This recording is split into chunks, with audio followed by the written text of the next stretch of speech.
Hola atados binpados amikana, yang artinya apa Bang Messi? Halo semuanya, selamat datang untuk pertama kalinya di channel saya. Dan saya untuk pertama kalinya juga akan membawakan alur cerita film. Dan film ini berjudul Incendies tahun 2010.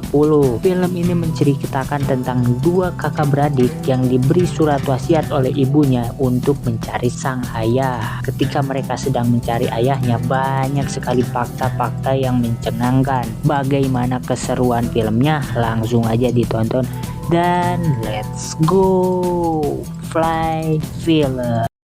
Di awal film, kita diperlihatkan anak laki-laki yang sedang dicukur rambutnya dan terlihat tato 3 titik hitam di kakinya.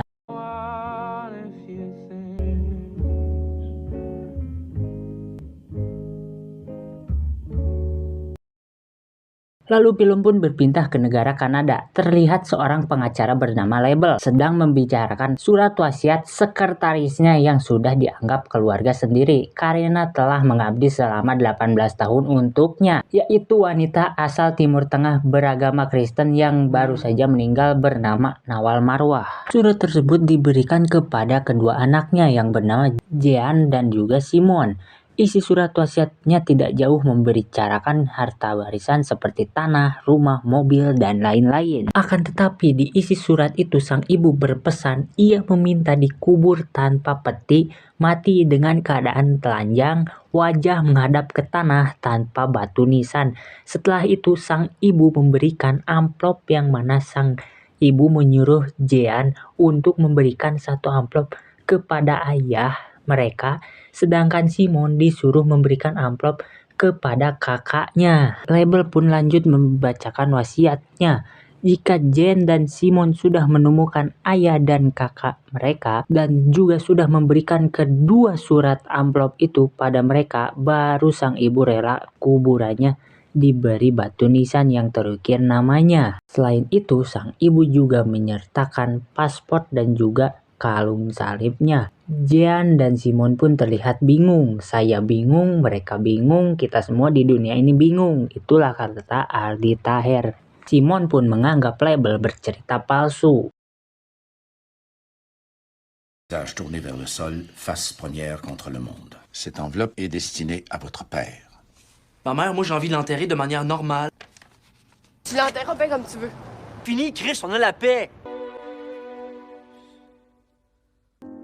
Di kampus Jen, setelah mengajar sebagai asisten dosen, dia bertanya kepada dosennya bernama Nip apa yang harus dia lakukan karena selama ini ibunya hanya mengatakan jika ayah mereka sudah meninggal ketika perang di Timur Tengah, tepatnya di kota Dares. Nip pun memberikan solusi supaya mengecek kebenarannya karena bagaimanapun Jen hanya mendengar cerita dari ibunya, bukan faktanya. Setelah itu Jen pun pergi ke kolam renang, tepatnya di mana mendiang sang ibu mulai bersikap aneh. Lalu Scan pun flashback ketika Jen berenang bersama ibunya.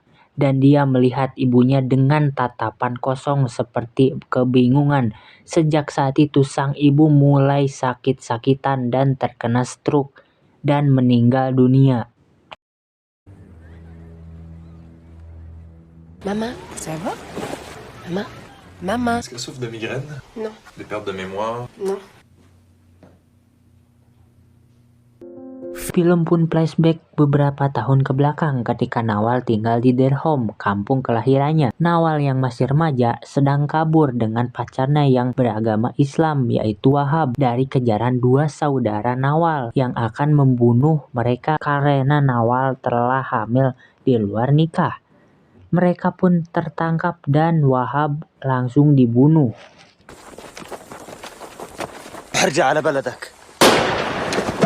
Tadinya Nawal juga kan dibunuh juga, namun tiba-tiba datang sang nenek yang juga merasa sangat malu kepada Nawal.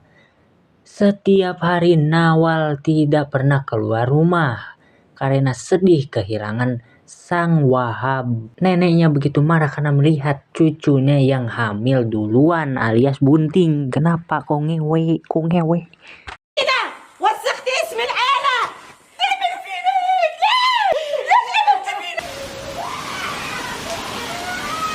Beberapa bulan kemudian akhirnya Nawal melahirkan dan sesuai adat karena telah mencoreng martabat keluarga, dia pun diusir dan tinggal bersama pamannya Karbel. Sementara itu bayinya diberikan tato berupa titik 3 di kakinya dan akan diberikan ke panti asuhan.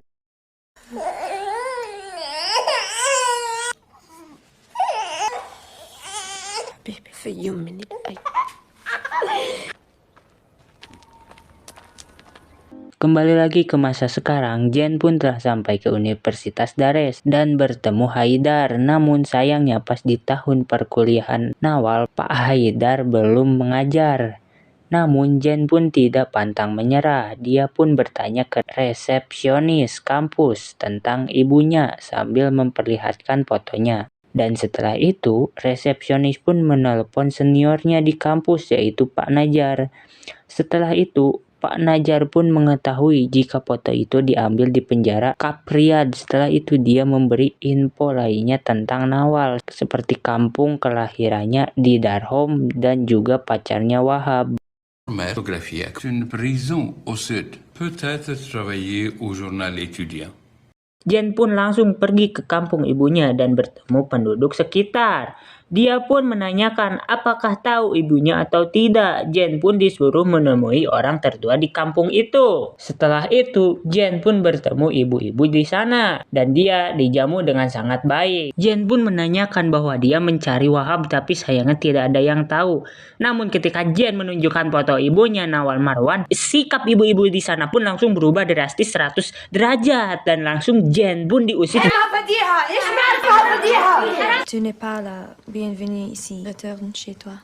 Dulu ketika Nawal kuliah, terjadi konflik antara Muslim dengan Kristen dan juga ada tempat-tempat pita yang diserang oleh kedua kubu. Salah satunya adalah panti asuhan yang akan diserang oleh kelompok Muslim, di mana Nawal yakin jika anaknya ada di sana. Secara diam-diam, Nawal pun pergi berangkat dari rumah pamannya Karbel, naik bis melewati perbatasan yang dijaga oleh banyak militer. Dan sesampainya di panti, terlihat ibu-ibu yang akan mengungsi. Ibu-ibu itu mengatakan bahwa semua anak laki-laki yang ada di sana telah dipindahkan ke panti asuhan lain. Sesampainya di panti asuhan satu lagi, Nawal pun begitu terkejut karena panti asuhan itu telah menjadi rusak akibat diserang oleh kubu Islam. Namun di sana terlihat ada bapak-bapak yang mengatakan bahwa sebelum bos kubu Islam menyerang, dia sempat membawa anak-anak ke pengungsian orang-orang Islam di Dares.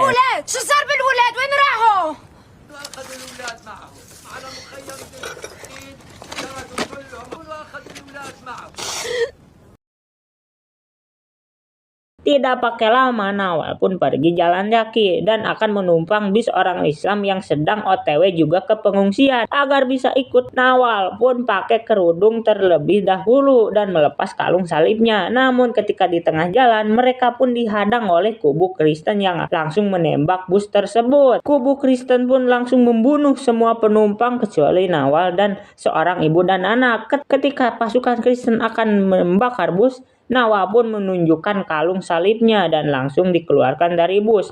Namun Nawal pun merasa kasihan kepada sang anak untuk menyelamatkannya. Ketika bis terbakar, sang anak pun malah berlari kepada ibunya dan dia pun harus ditembak oleh kubu Kristen dengan sangat kejamnya. Anjing, kejam banget cuy.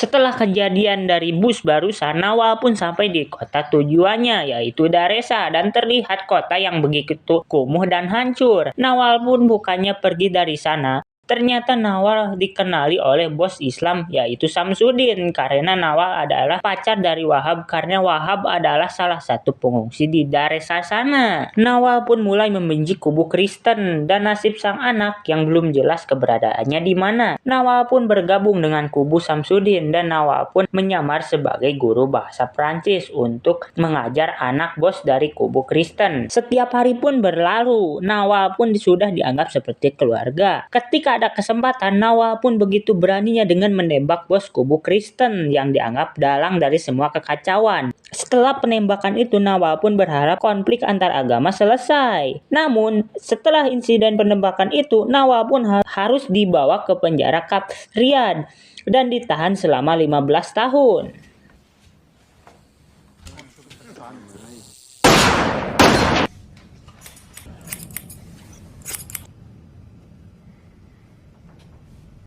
Kembali ke masa sekarang, Jen pun telah sampai ke penjara Kafariat, tempat sang ibu dulu dipenjara. Jen pun bertanya ke penjaga di sana tentang ibunya, namun penjaga itu tidak mengetahui karena dia orang baru di sana. Dan si penjaga pun menyuruh Jen untuk menemui bapak-bapak seniornya, mantan penjaga Kafariat bernama Harsa Vaid. Setelah menunjukkan foto ibunya ke Pak Harsa pun mengaku pernah bekerja selama 15 tahun untuk mengawasi Ibu Nawal yang dikenal sebagai wanita penyanyi yang memiliki nomor tahanan 72 di Kafarian. Sampai suatu hari datanglah Abu Tarek yang seorang algojo yang menyiksa dan memperkaos Nawal berkali-kali hingga Nawal hamil dan melahirkan. Pak Harsa juga memberikan kontak seorang perawat yang bernama Maika yang membantu persalinan ibunya dan sekarang beliau tinggal di wilayah Dares. La femme qui chante, numéro 72. 72, engrossé par Abu Tarek. La violée à Capet. Jen pun begitu terkejut mengetahui semuanya. Dia langsung menghubungi Simon untuk menemuinya ke kota Dares untuk membantu mengungkap siapa kakak dan ayah mereka. Karena menurut Jen, jika dia sudah mengetahui Abu Tarek sebagai ayahnya, maka mereka tinggal mencari kakaknya. Moi, c'est mon calice, je m'en calisse, là, ferme ta gueule, OK? Lalu film pun menunjukkan ketika Nawal di rumah sakit yang pada hari-hari terakhirnya ia memberi pesan kepada Lebel untuk menulis surat wasiatnya yang ditunjukkan kepada ayah, kakak, dan Jen dan Simon.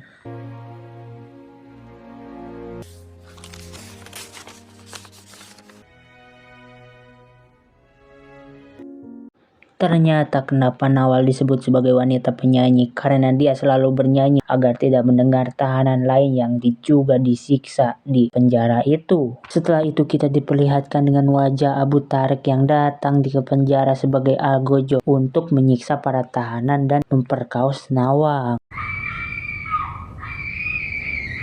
Nami, Nami,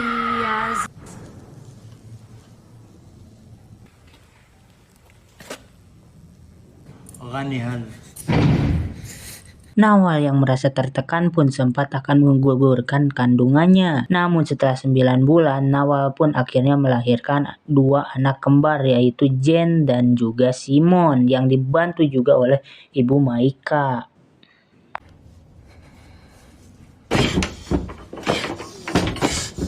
يطلع يلا يا بنتي تفش استعدي للثاني. Simon pun akhirnya sampai di kota Dares dengan ditemani Lebel dan Madad. Simon pun datang ke kota Dares hanya untuk menjemput Jen. Namun ketika di kamar hotel, Simon dan Jen akhirnya berdebat akibat Simon yang tidak peduli sama kakak dan ayahnya. Puis si tu fais pas pour Chris, fais-le pour moi. Jen, Simon, Lebel, dan Madad pun pergi ke rumah sakit untuk bertemu Bu Maika. Bu Maika pun terlihat terbaring lemas. Ketika kedatangan Simon dan Jen, Bu Maika begitu sumringah. Jen pun menanyakan apakah dia membantu ibunya persalinan di penjara Kafariat. Melalui perawatnya, Bu Maika menyampaikan bahwa Nawal melahirkan bayi kembar di Kafariat yang enggak lain dan tak bukan Simon dan Jean. Di sini pun akhirnya terungkap bahwa ayah dari mereka berdua adalah Abu Tarek. Fariat comme infirmière. Elle dit qu'elle connaît votre maman. Nawal Marwan a accouché de jumeaux. يلا أولادي. Ketika Lebel, Madad, Simon sedang berdiskusi, Madad pun menjelaskan bahwa mencari ayah mereka agak susah karena kejadiannya yang sudah lama dan ada juga kemungkinan ayah mereka sudah pergi ke luar negeri. Di sisi lain, Madad juga sudah mengulik desa Derhom, kampung kelahiran Ibu Nawal, sekaligus kakak dari mereka berdua. Ternyata bayi pertama Nawal diberikan kepada bidan bernama Elham lalu diserahkan ke panti asuhan Karku pada Mei 1970 dan ternyata menurut data cuma ada satu bayi yang didaftarkan ke panti asuhan bernama Nihad. Madad pun menjelaskan bahwa satu-satunya cara menemukan Nihad adalah hanya dengan bertemu Samsudin. Kafel Khout, Nihad de Mai, pour les registres. C'est votre frère. Nihad. Orphelinat de Kafel Khout. Walad Shamsiddin. C'est à ton tour. Simon pun akhirnya mencari Samsudin, namun karena Samsudin mantan bos Islam, Simon tidak bisa sembarangan bertemu beliau. Simon pun bertemu perwakilan Samsudin. Perwakilan Samsudin pun akan menyampaikan ke bos Samsudin bahwa Simon ingin bertemu. Setelah itu, Simon pun disuruh menunggu di hotel. Sampai pada akhirnya datang 2 orang perwakilan Samsudin yang membawa Simon ke sebuah tempat rahasia dengan mata Simon yang ditutup. Di depan Samsudin, Simon pun mengatakan bahwa dia mencari pria bernama Nihad atas perintah ibunya Nawal.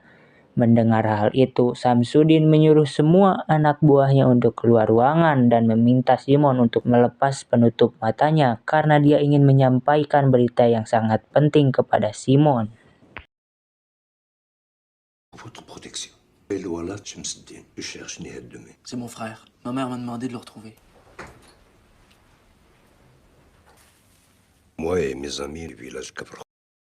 Samsudin pun menjelaskan dia menyerang panti asuhan di Kafariat. Dia mengungsikan beberapa anak terlebih dahulu, di mana salah satu anak yaitu Nihad sudah memperlihatkan skill peperangan yang jauh di atas seumurannya. Beberapa lamanya Nihad menjadi anak buah Samsudin, sampai akhirnya Nihad ditangkap musuh dan dibawa ke Kafariat untuk menjadi seorang algojo di sana. Lalu Simon pun bertanya, apakah Nihad bekerja sebagai algojo di sana di bawah si Abu Tarek yang memperkaus ibunya?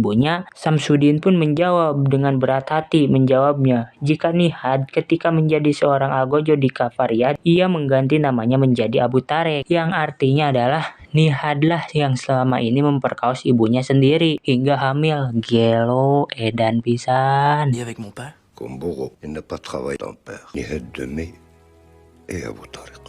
Ton frère a changé de nom et est devenu Abu Tariq. Simon pun yang telah mengetahui semuanya, dia pun sangat shock sekali dengan apa yang ia ketahui. Akhirnya ia kembali ke hotel. Tak lama dari situ, Jian pun menemuinya. Jian pun sangat-sangat shock ketika dia mengetahui semuanya. Karena jika Abu Tarek adalah Nihad, yang berarti adalah ayah mereka adalah kakaknya sendiri. Ça fait 2. 1 plus 1, peux-tu faire 1?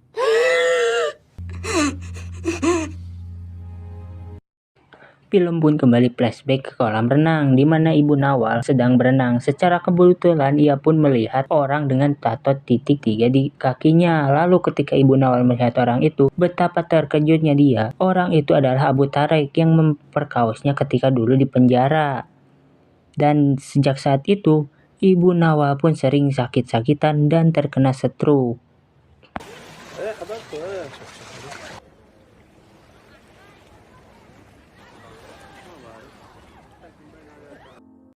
Nihad atau Abu Tarek pun sekarang sudah pindah ke negara Kanada dengan nama baru yaitu Nihad Harmony.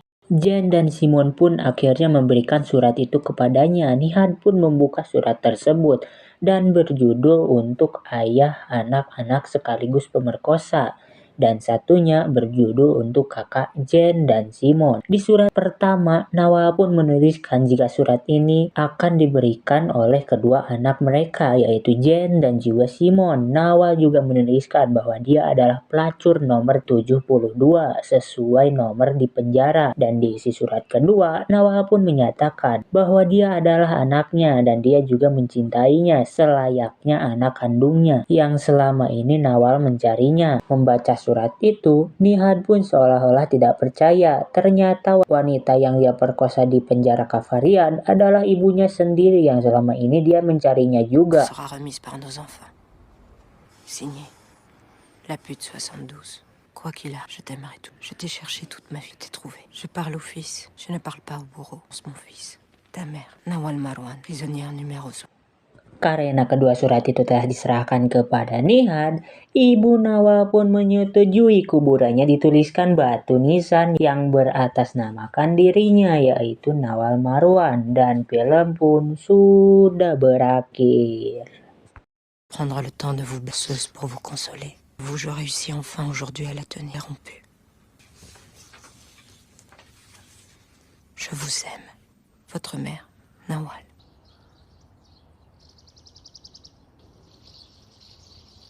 Pesan yang bisa diambil dari film ini adalah jangan melakukan zina di luar nikah teman-teman, karena siapa yang menanggungnya dia adalah anak ya.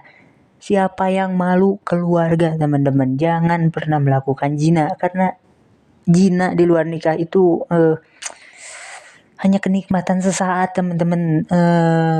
Ya, kenikmatan sesaat. Abis itu bencana yang ada. Thank you, saya admin film undur diri dan see you next time, bye bye. Jangan lupa subrek ya, subrek.